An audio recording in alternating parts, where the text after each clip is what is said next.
Hello, friends. This is the day that the Lord has made. I will rejoice and be glad in it. Welcome to DW's View Stand Up. If we do not stand up for what we believe, who will? I want to thank my sponsor and my friend, Miss Kim Yater. She is my peak performance coach. And if you're feeling stuck in any part of your life and you just don't know which way to go, then you need to talk to my coach, Kim Yater. You may be feeling that way on a personal or professional level. Either way, Kim can help you. And you can contact her at, let me make sure I get this right, Kim. You can contact her for a complimentary strategy session at Calendly, CALENDLY.com/Kim Yater. It's okay to be stuck, but it's not okay to stay stuck. And dear friends, I have a treat for you today. To my audience first, let me thank you for coming each week. I appreciate you listening to this podcast. And I know my dear friend that I'm going to introduce you to is Nick Popaditch. Nick has a lot of friends here in San Diego. And I just want to tell you just a little bit about him. I could read his whole bio, but that would take up the whole show. But Nick is married to April, and they have 2 sons. And Nick he's a retired Marine, but he's a Marine. He's a man's man. Nick was awarded the Silver Star Medal for actions against the enemy in Fallujah, and he was also awarded the Purple Heart for wounds sustained in combat. He was medically retired on June 30, 2005. Nick currently works as a part-time as a consultant, and he continues to write. More about Nick, you're just gonna love him. And Nick, I love you. Welcome to DW's View Stand Up, my dear friend. It's so great to see you. Thanks for having me aboard, Dolores. Thank you, ma'am. Yes, I'm so happy that we connected. But first, before we even start the questions, I want to thank you, Nick, for your exemplary military career and what standing up for the United States of America. Lord knows today we could use a few good men just like you. I loved every minute of it, and I tell you the truth, if people knew how much fun it was, they wouldn't even thank me. Loved every minute of it. Yeah, that was a blessing, such a blessing to know you. But we're going to go ahead and jump in there. Now, I want to just start out first asking you, what is it about the Corps, Marine Corps? What drew a boy like you from East Chicago, Indiana, after graduating from high school? What drew you to the Marines?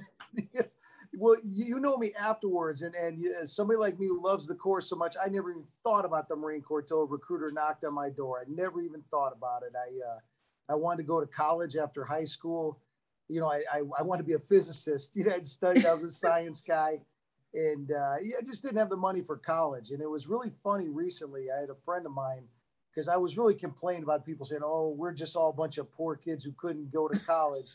You know, we joined for the college money. And he knew why I joined. He kind of teased me a little bit. He said, why'd you join, Nick? And then I was, okay, all right, you got me. I did. I did for that reason. But it really wasn't. I was thinking about it for the college money. And a Marine recruiter happened to call my house. And no way was I going to join the Marines. I was going to join the Army College Fund, 2 years, get out, go to school. And he said, well, before you do that, he says, just hear what I got to say. And honestly, I was just too scared to tell him no. And he came to the house, and it was amazing. He got to talking to me about things I would do, places in the world I would go, all this great experiences I would have. And I wasn't even thinking about college after that. I was sold. And, but I was, as I said, I was a science nerd. I wasn't an athlete or anything like that. And he got me with the most amazing thing he said to me. He said, you know, because I told him, I said, there's no way I'm tough enough to get through Marine recruit training, boot camp.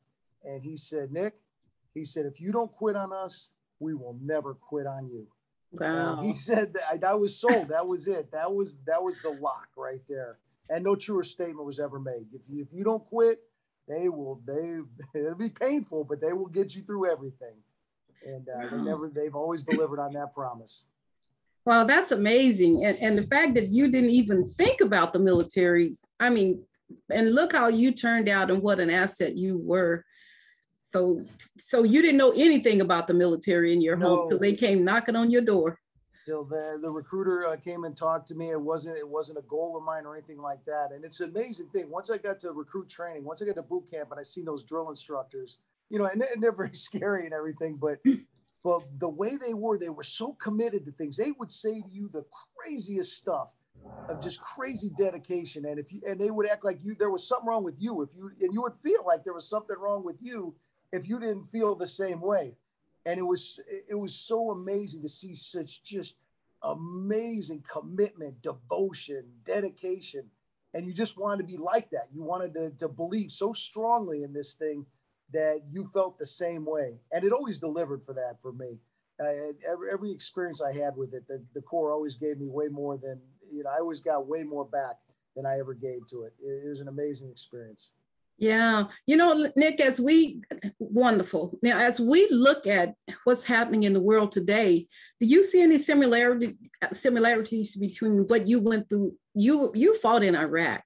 Mm-hmm. And what's happening in Afghanistan? Do you see any similarities at all?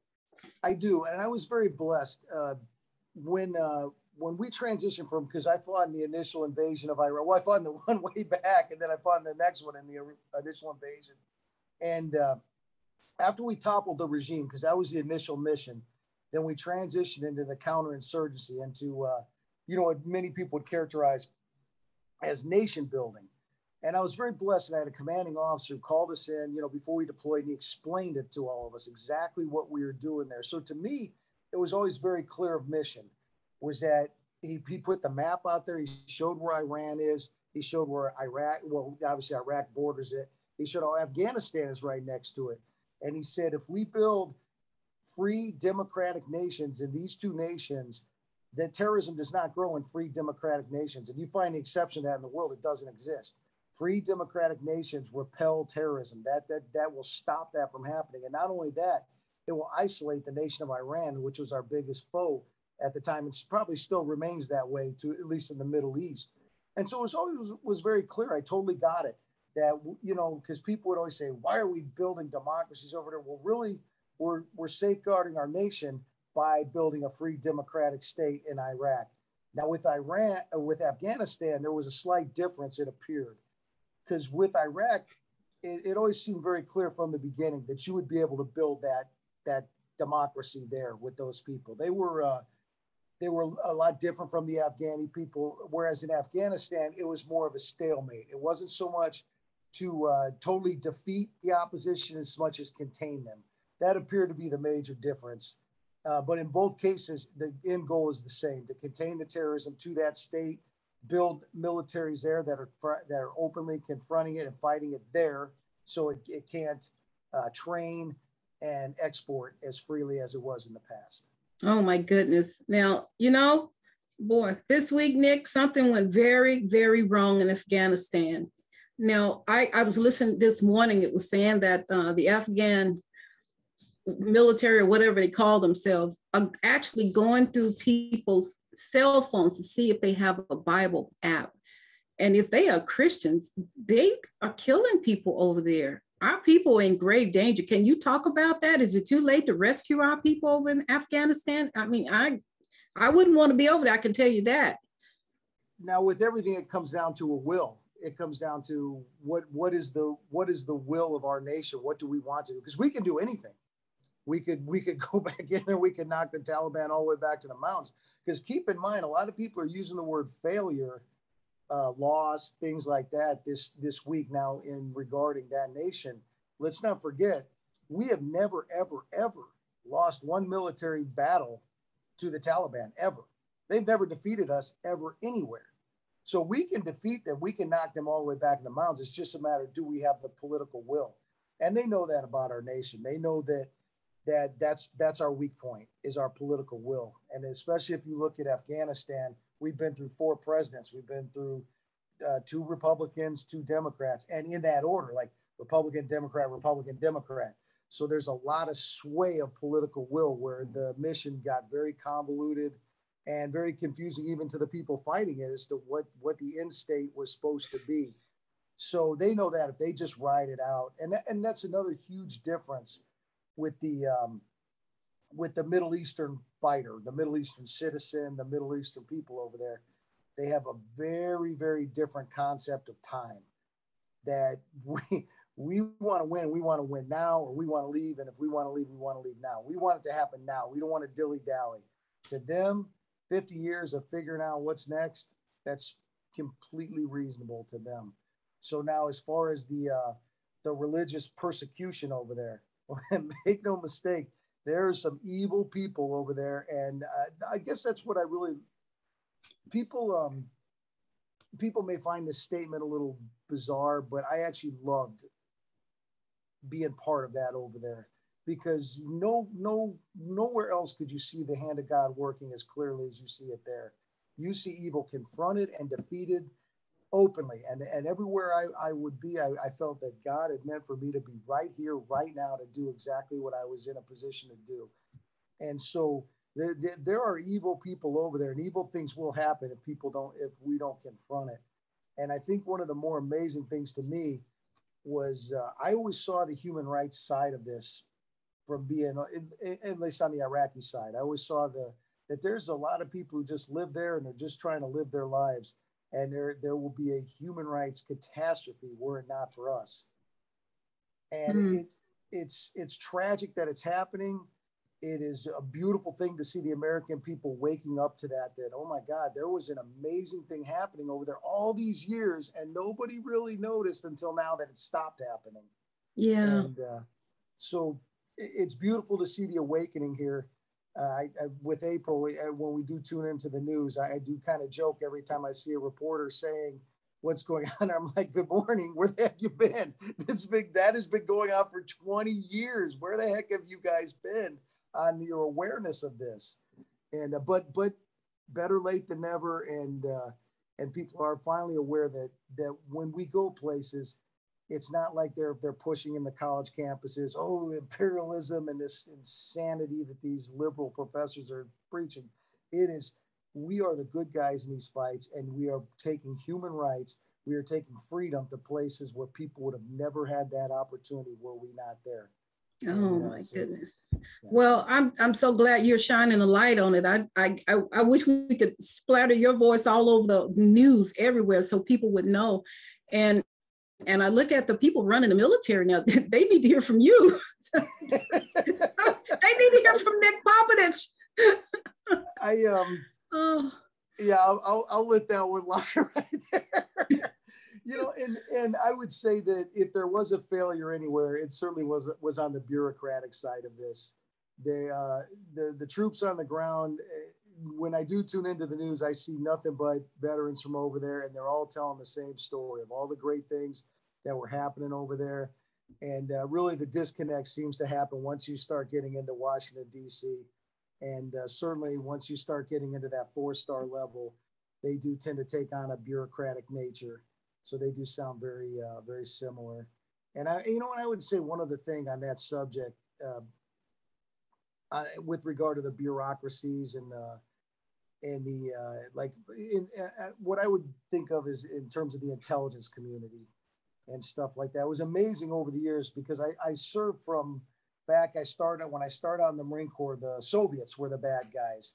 And we were training to fight against the Soviet Union and the Warsaw Pact. And then that transitioned into Third World, like fighting against Iraq and Desert Storm, and then eventually into counterinsurgency. So there was a great many changes in warfare, and things changed from the big blue arrow type stuff down to very, very small unit conflicts that required decision-making down on the ground level, a lot more at the street level. And the thing that really changed over all those years in an amazingly bad way was the intelligence that I would get in my hands as far as what to expect up ahead. When we fought against the Iraqis in 1990, I was a tank commander, and I had a map in my hand. I had a picture of the Iraqi defenses in my hand that was taken from a human intelligence from something called an OV-10 Bronco. And they would take pictures of it, and they would give it to us, and I would have an actual picture of the enemy defenses before I got there. Wow. And then by the time we fought them 12 years later in the Iraqi freedom, the intelligence couldn't find the whole Medina tank division. They couldn't find like whole divisions of enemy tanks. And I was amazed at how this one particular aspect seemed to have gotten so much worse over the years. And it appears based on the events of the last couple of weeks that maybe a lot of these intelligence guys are spending a little too much time on their computers and not enough time out doing the actual boots on the ground intelligence, which is where it really happens. Yeah. Well, thank God. Thank God. Now, what impact will this have on our military, you think, what's happening right now? Well, you know, like I said, they've never lost, our military has never lost a battle to anybody over there in that part of the world. We win every time we fight them militarily. So we suffered a national, I hate to use the word defeat, but I really just don't know any better way to characterize it, or any more honest way to characterize it. Let me just say that, a more honest way to characterize it. But as far as the troops on the ground, they still know what they're up against these guys, that these guys are no match for us. We can beat them anytime we have the political will to do it. And if you'd asked me back when I was carrying a rifle and doing this for real, not just talking about it on a podcast, yeah. When I was doing this for real, if you'd asked me, what do I expect out of my president, my Congress, these sort of things, I would say the same courage that the guy to my left or my right displays. I'd hate to think that the decisions are being made, and it certainly appears in this case, that the decisions were being made to get a good Twitter trend. Mm. You know, it appears that the decision was made so that they could make some flashy Twitter thing on September 11th, that we were out of Afghanistan, instead of letting the actual events, the situation dictate what we did. And I think the prestige of the United States, that when the nation of the United States gives you its word, that should mean something. Yes. And it might take us a little bit of time to build that credibility back up. Yeah. After this. Well, I thank God. I'm glad you came. So I wanted to talk to you because I knew you would be able to explain this better than anybody. But I want to ask you about Desert Storm. What was the mission of the Marine Corps in Desert Storm? Now, we did that one.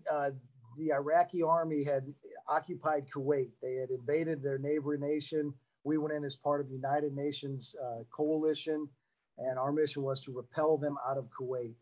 And it was pretty amazing because a lot of people will forget this, that the highest presidential approval rating in the history of ever since we've been keeping track of that was George Bush Sr., Bush 41. And it was during the Gulf War. He was the most popular president ever since we've been keeping track of presidential popularity. And the only close second was his son right after 9/11. So we really rally around these sort of things. So when we thought that it was to repel the Iraqi forces, it was very different from the current wars, in that it was a big modern military fighting against a big modern military. We were out in the open desert, tanks, artillery, jets, infantry against tanks, artillery, jets, and infantry. Everybody had uniforms on. It was the bad guys were in uniforms. They weren't hiding. There were no civilians. It was just out in the open desert. And we're very good at that. And that's why it was very successful. We ripped through them very, very easily. And one thing that Afghanistan has highlighted, and that war certainly took us into the modern battlefield, is that if you own the air, if you control the airspace, the flying military, you win. You win no matter what happens. And that's why Afghanistan, the Taliban could not do anything for all those years, because they have no aircraft and we own the air. And if you can bomb somebody until you're ready to go in and go finally take the ground, it's very difficult. I read a book by Norman Schwarzkopf after the Gulf War. It's a great book. It doesn't take a hero. It's a great book if you're looking for a good read. But he had an Iraqi tank commander, battalion commander, after the war, and he said when they fought against the Iranians, he felt like the king of the world in his tank. He said, when I fought against the Americans, I didn't want to be anywhere near that thing. I wouldn't even sleep near it. I'd sleep 100 meters away from it, because a jet was going to come and blow it up in the middle of the night. That air power is just amazing on how much it controls the who will be the victor. Yeah, we've lost that advantage now, though, right? We did, because that was, you know, and I understand that I've been out of the military for a while, and I understand that I'm sitting here in my dining room in Texas, so it's I don't have firsthand knowledge, but the order in which we left Afghanistan seems to have been really bizarre, because the first thing we did was give up our control of the air, which is the whole advantage. That was the biggest advantage we had there anywhere. And why you would give that up first, vice last, it makes no sense to me.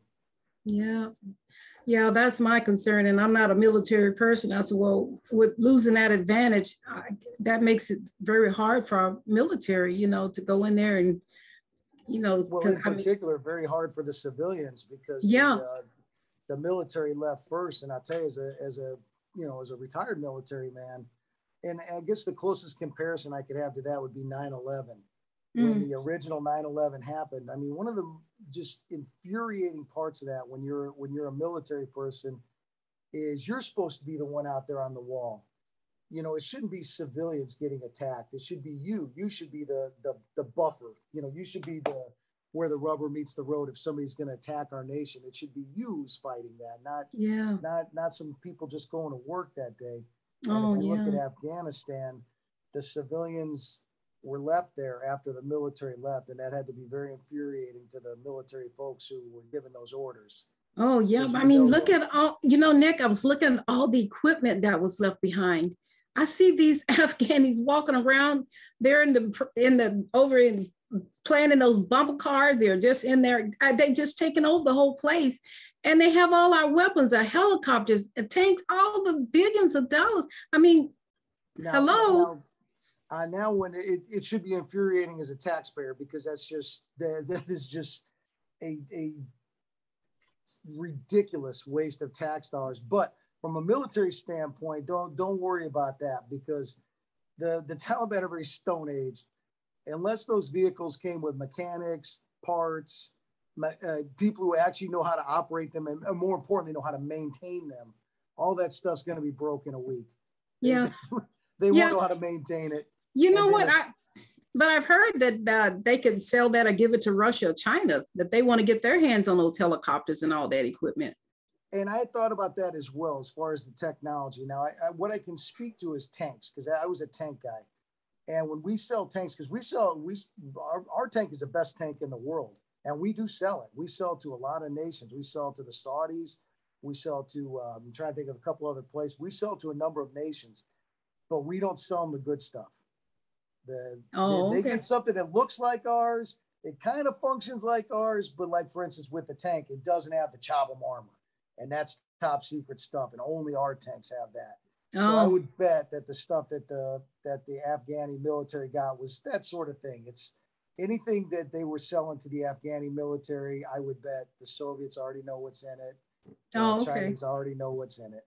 Okay. Now they may sell it, you know, and that's tragic. And I think that's just the tip of the iceberg as far as how much fraud, waste, and abuse there was there of military hardware and just American taxpayer money. Yeah, that's absolutely tragic, that part. Yeah.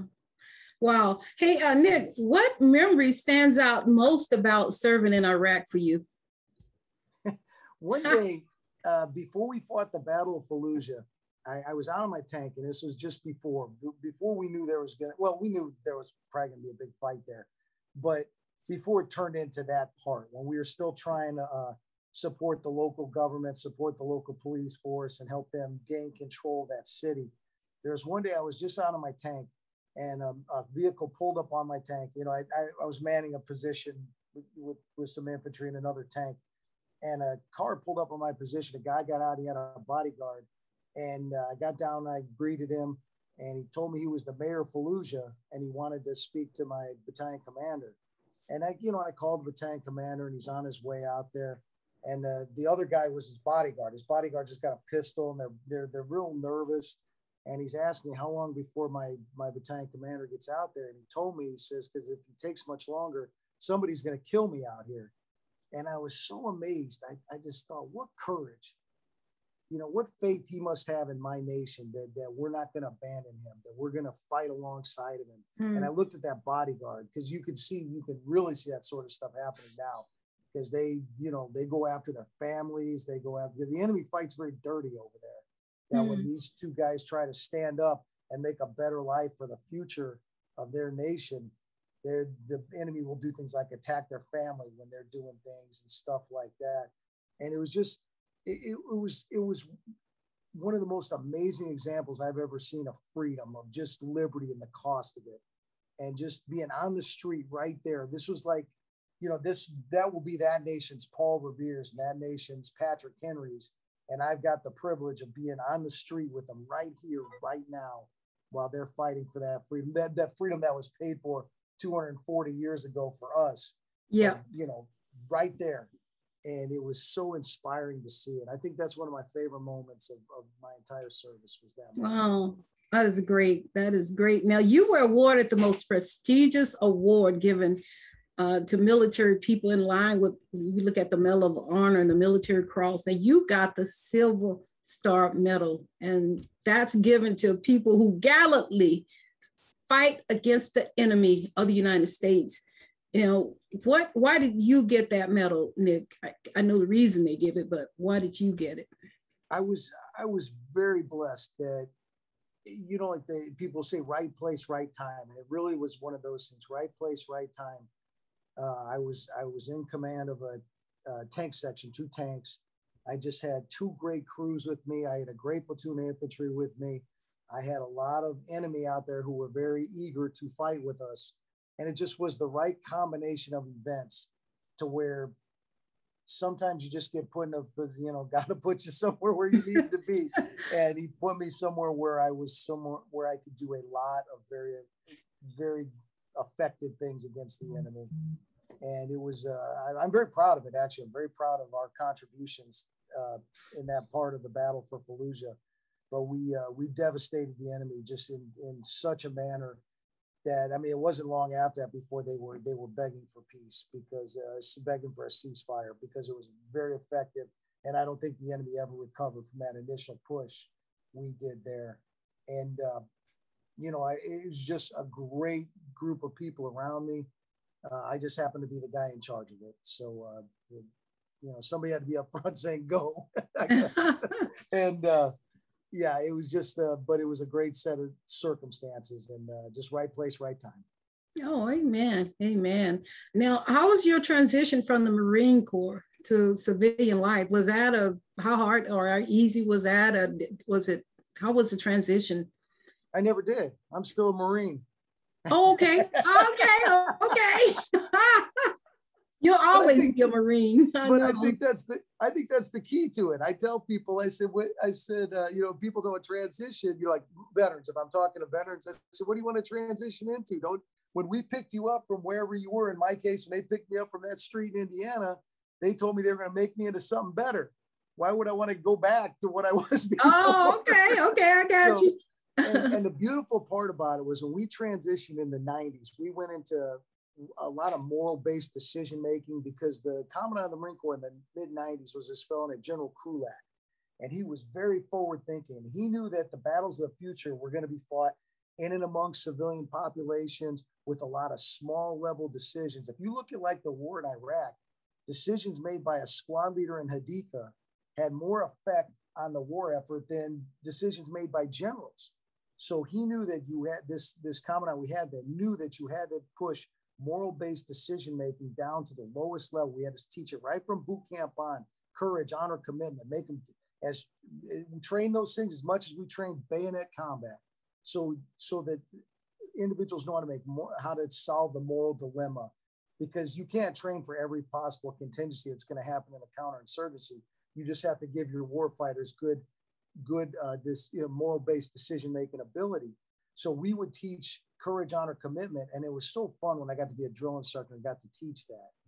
And when we would teach it, the way we would put it to the recruits is, this stuff that makes you a good rifleman, makes you a good machine gunner, it'll make you a good father. It'll make you a good brother. It'll make you a good son. It'll make you a good butcher, baker, candlestick maker, whatever it is you go do after the Marine Corps, it will make you good at those things as well. This is everywhere in life stuff. And if you're doing something different on the battlefield than you're doing down on Main Street, you're probably doing something wrong in one of those two places, because it's the same character is what wins in combat. And this is all about character. So for me, I don't think I changed a thing about myself. And I tend to use one little anecdote, if you'll indulge me on this. When I talk to other veterans about transition, I talk about going to college after the Marine Corps. And I say, if you asked me when I was a Marine, what are the characteristics of an M16A2 service rifle? I'd have told you lightweight, magazine fed, gas operated, air cooled, shoulder fired weapon, capable of firing semi-automatically with 3-round burst. That would be a meritorious answer. In college, that's plagiarism. So just understand, you just have to translate your skill set a little bit. You got to do things a little bit different out here. And, just have a different way of doing it, but do the same things. Just have to do them a little bit differently. That's all. Oh, great. Now you were a drill sergeant. So I imagine that those people are probably still impacted having you as the drill sergeant even to this day. In the Marine Corps, we call them drill instructors, and that's okay. But my Marine friends would be very mad if I didn't correct you on that. Especially the drill instructor ones. But yeah, I loved being a drill instructor. That was the close second to those ones with like the Mayor Fallujah would be my time as a drill instructor. That is the most rewarding thing I ever had the opportunity to do. And it was beautiful in two aspects. One is when I was done with that, the current war, the Iraqi freedom one started. So I was actually on a battlefield with a lot of my recruits, which is just an amazing experience to be able to see your work in action out there.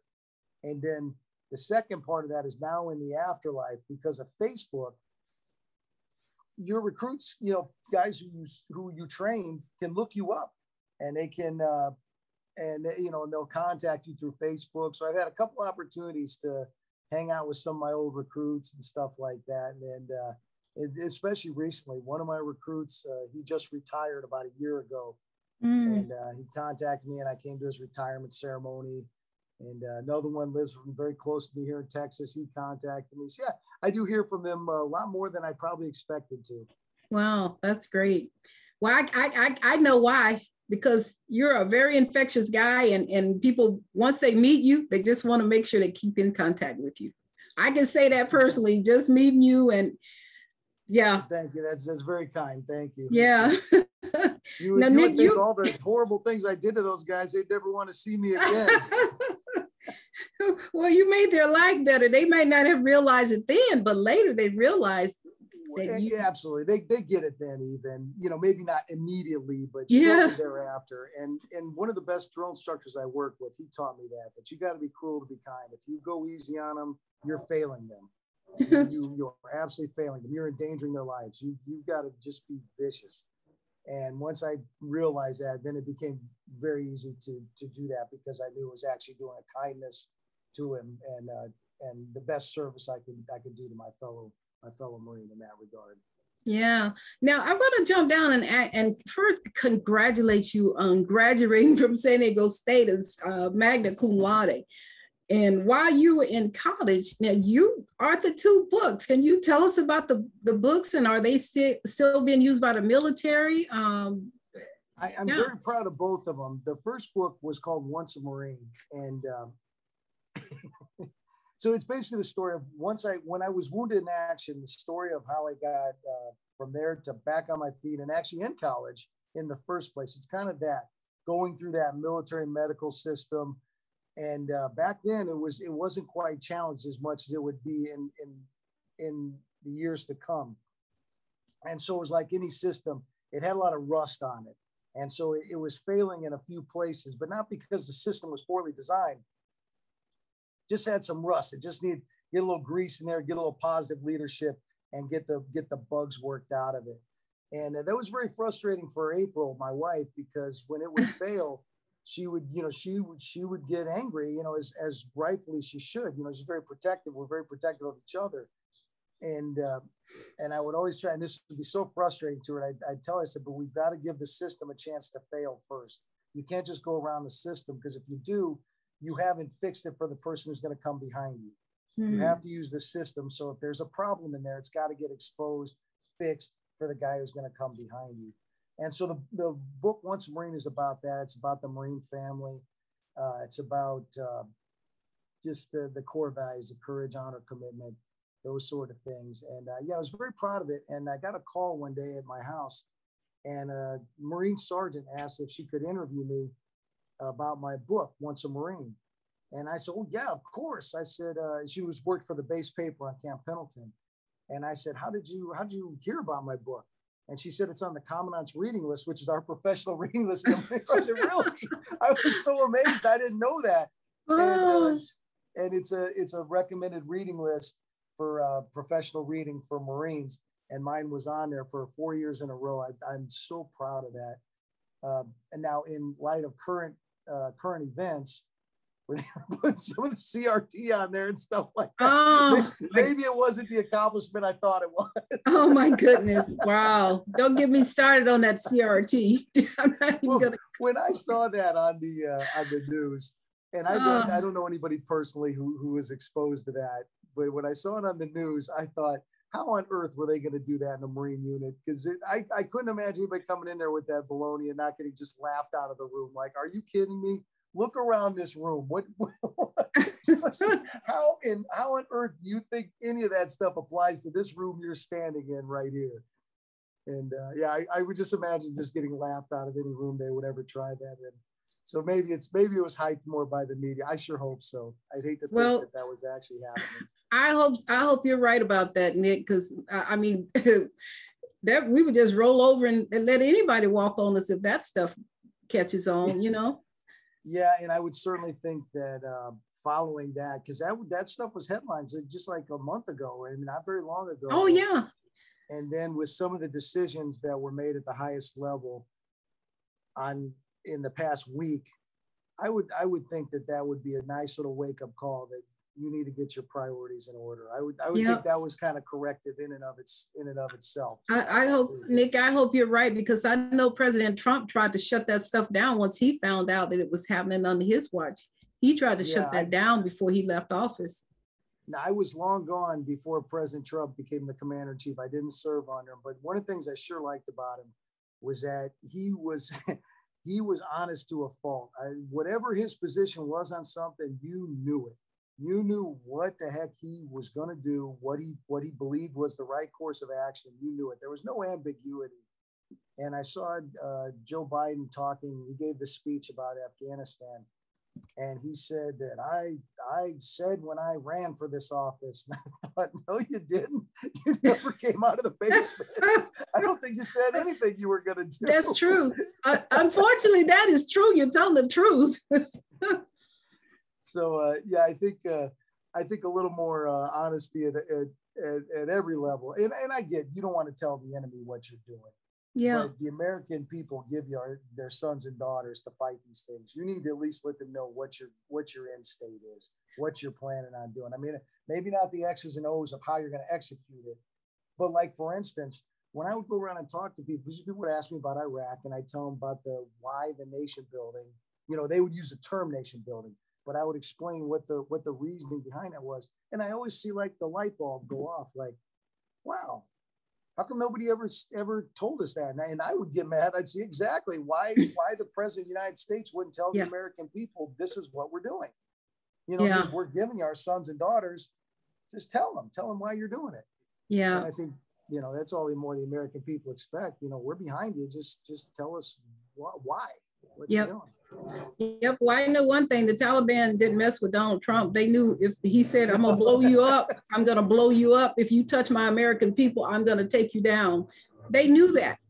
There's always the carrot and stick, and the current administration only seems to be aware of the carrot. They don't realize they're holding a big stick too. And you have to unfortunate.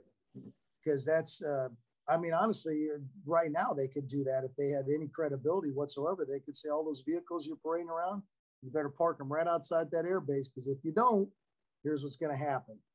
And they don't want that to happen. The last thing the president is holding the biggest trump card right now. The last thing in the world the Taliban want is us to stay there. They're celebrating right now because we are leaving.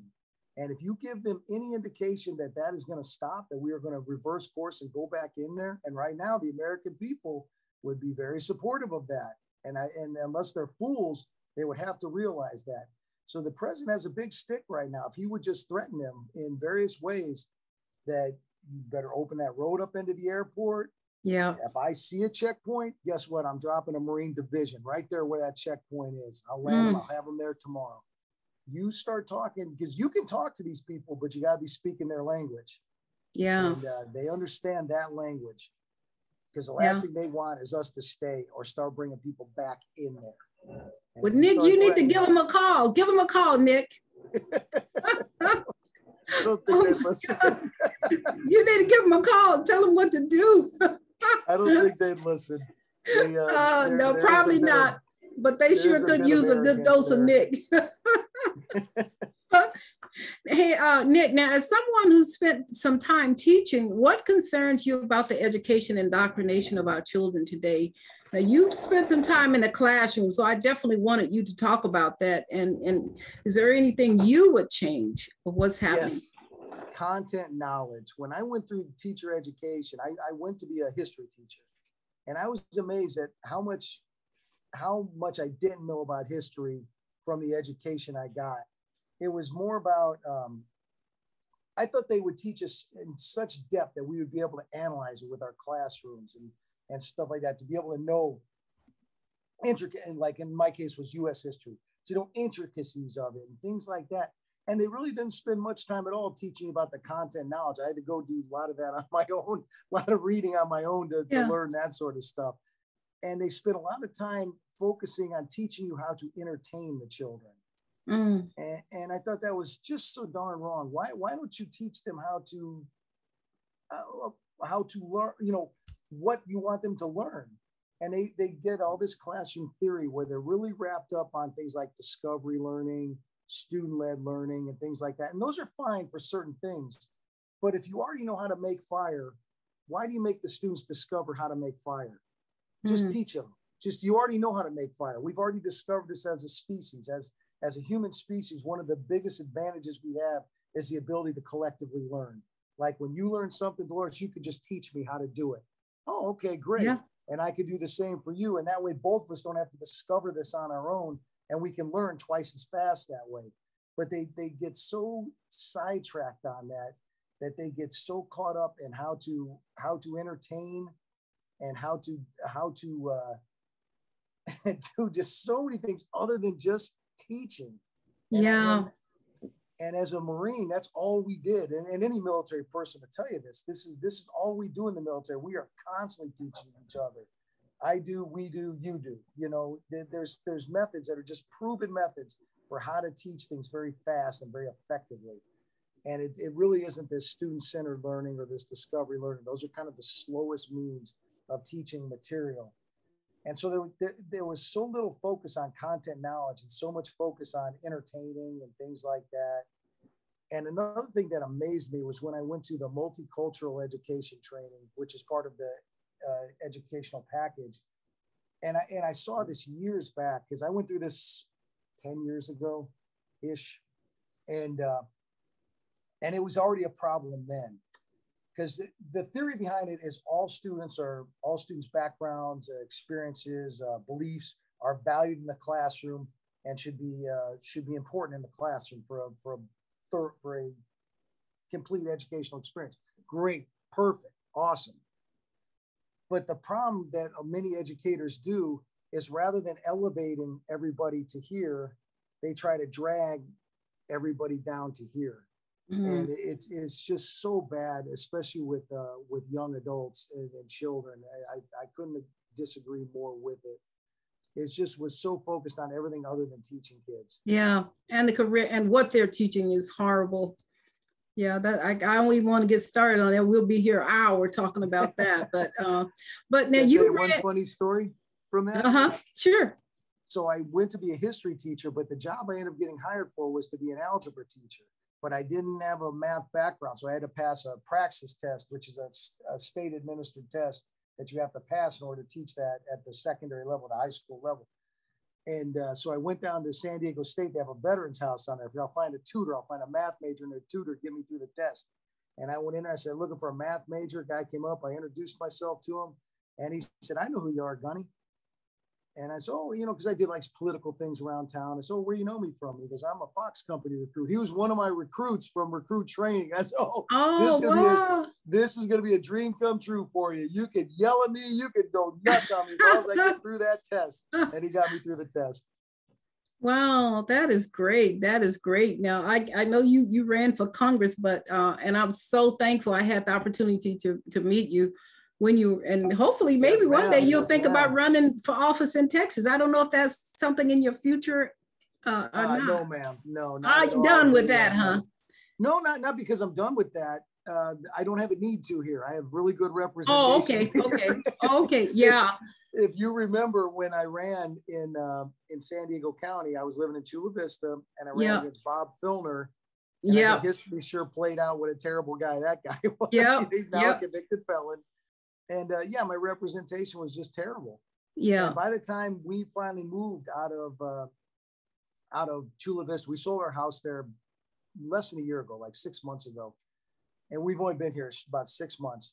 And when we left there, I thought, you know, I'm just going to start going to the Democrat Party meetings because everybody, my assemblyman, my state senator, my congressman, my 2 state senators, my governor, my mayor, everybody from the lowest level of government all the way up to the president in my chain of command are all Democrats.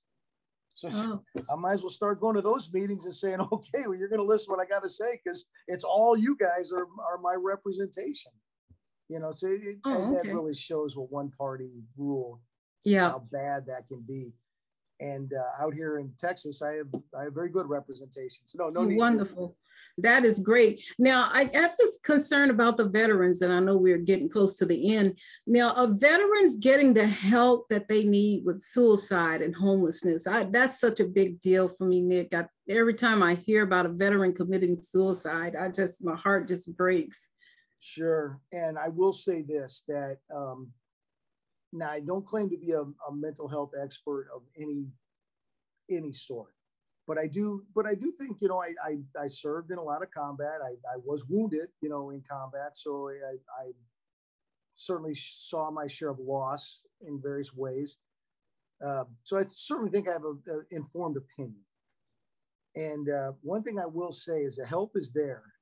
The help is definitely there for just about everything. My own personal case that whenever I go to get a tooth cleaning, you know, any sort of care from the VA, or I get TRICARE Prime, which is a retired military health care. I go to any of those things, they always ask, how are you doing? How's your mental state? They will ask, you will constantly be asked. So for you to not get the help means you at least denied it along the way, because it certainly is there along the way. And then with regard to programs, you know, those time-tested ones, those ones set up by the greatest generation, those World War II veterans. The best thing ever is that GI Bill, the GI Bill and the VA home loan. Those are things that took me from being a trigger puller to being where, you know, of a different economic level than I was then. Mm-hmm. You know, so these things all work pretty well. Where the problem lies is, you know, the guys who are isolated, guys and gals who get isolated. And the funniest part with veterans is, God, they are selfless to a fault. They are the most giving people you will ever meet. And most of the guys and gals who don't get the help, if you talk to them, like, oh, you know, that's for the guys who really need it. They'll deny it, even though they need it. They'll think like somebody else needs it more, you know, and they're taking it away from somebody else if they take advantage of it. So the things that make our men and women, our servicemen and women, that make them so good on the battlefield, make them just terrible advocates for themselves after the service. Because when you're on the battlefield, or even when you're training for the battlefield, something hurts, it don't hurt. Push through it. Positive mental attitude. You drive through things. You drive on. You continue to say, you can overcome this. positive mental attitude. You know, you can get through anything, but when you get out in the civilian world, some of these things can fester. They can, you know, you can only pack them down so long. And so that's the things that make us good on the battlefield can sometimes be work against us afterwards. So it's surrounded by good people, people who care about you, people that you see every day, people in your church, people in your workplace, people in your school, just offering a caring hand. And I love that about this nation. I always kind of knew that like when you sit down on a park bench, you got no idea who that person is sitting next to you, the things they may have done in their life, the things that the experiences they may have had, the wisdom that could potentially come out of them. And so I always knew that every person you met was just a gold nugget of something.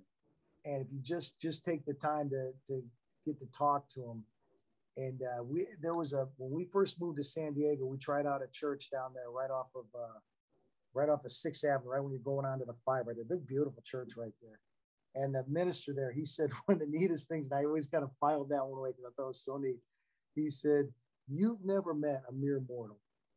Every person," you know, and obviously I know you believe that very strongly. And but for me, that was a big thing. Like, you know, that every single person you pass every day is just got something just amazing going on inside of them. If you just take a second to find out about it. And that veterans community, once people start realizing, the ones that are struggling, start realizing how much they have to give to the community around them, and just open that door up. And sometimes you got to kind of pry that door open with them. That's all I say. You want to help a veteran, pry that door open on them. Just say, you know, hey, I know you know more than that. Come on over here and help out. Oh, that is so beautiful. Well, Nick, George says, Donnie, thank you for the privilege of interviewing you. Oh my goodness, it's just. Sorry, I was so long-winded. I tend to yap a lot. Well, no. What you have to say needs to be heard, Nick, and your voice needs to be heard. So I'm just thankful that you came on here to talk to me today, and I'm glad we connected. I'm just thankful for all that you've done and for what you're still doing. You know, you're an inspiration, and your story needs to be told. Very kind. Yeah. Now, Nick, would you like to share some final thoughts? Or do you want people to contact you in any way, or, you know, reach out to you? No. Well, they can look you up on social media, but I guess just to no, I mean, we still do some of that stuff. I'm still active in the community, or trying to get active in the community, because we're in a new place right here. No, just living life. We're happy.